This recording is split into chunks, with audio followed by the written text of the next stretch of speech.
Hey guys, in this video, I will show you how to cancel Super Duolingo free trial on iPhone and Android. Alright, let's begin. So, the first thing that you want to do is open up your Duolingo app. Over here, tap on the profile icon from the bottom right side of your screen. After that, tap on the settings icon at the top right corner of your screen. Then scroll down until you find the Super Duolingo section, which I don't have by the way because I had just cancelled my subscription before recording this video. Over here, tap on Manage Subscription. Then you will be taken to the subscription management page. Over here, tap on Cancel Subscription. After that, select a reason for cancellation and then tap Continue. Then tap on Proceed to Cancel.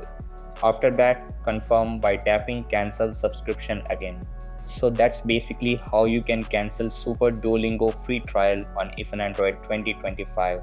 And that's it for this video. If you found this helpful, consider subscribing and giving this a big thumbs up. Thanks.